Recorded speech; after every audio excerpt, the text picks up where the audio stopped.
I started using the Echo platform when it was originally introduced. I was immediately blown away by how much material was instantly available digitally. My first reaction to Echo as this undergraduate student, I didn't realize that you could look at digital facsimiles of old books, just kind of full stop.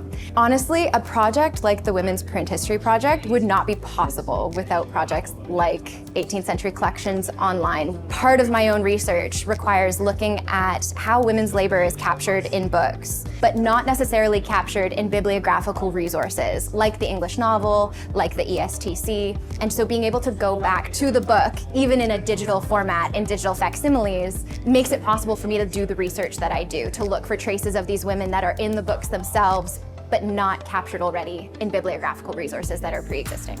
I was introduced to Echo when Echo was just a newborn because I started my PhD in September of 2003. So that was the birth of Echo, and my university happened to subscribe. And so I found out about it as a new student at the library orientation. The original source material for the Echo platform was all on microfilm. And so I was used to scrolling through microfilms for both EBO and for the 18th century collections. I was amazed because as an undergrad, I had been lucky enough to travel to archives, and this seemed like all the archives coming to me. So that was what amazed me as an undergrad.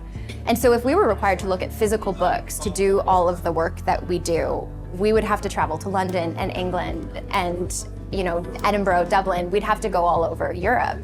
For me, the ability to focus on concepts and not authors, because you can search for clusters of words, the way words change over time, etymology, the way words are linked to each other through the Boolean search, which simply was not possible with previous forms. There was no way to search an archive. The physicality of the text is something that you really can only experience by sitting there in front of it. Having said that, platforms like Echo often can lead you to these texts. We would trust that from Echo in a way that we wouldn't always trust it from a site like Google Books, for example. Thank you for 20 years.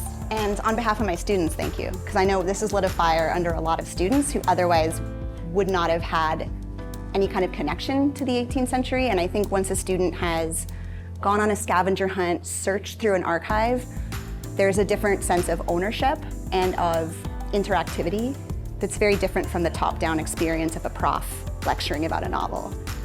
It solves the problem of not being able to get to the microfilm room during opening hours. There really is a great benefit to that logistic ease, the ability to work on your own time and an environment of your own choosing. So that really shouldn't be underestimated. We literally would not be able to do the work that we do without access to the digitizations that Echo has made available.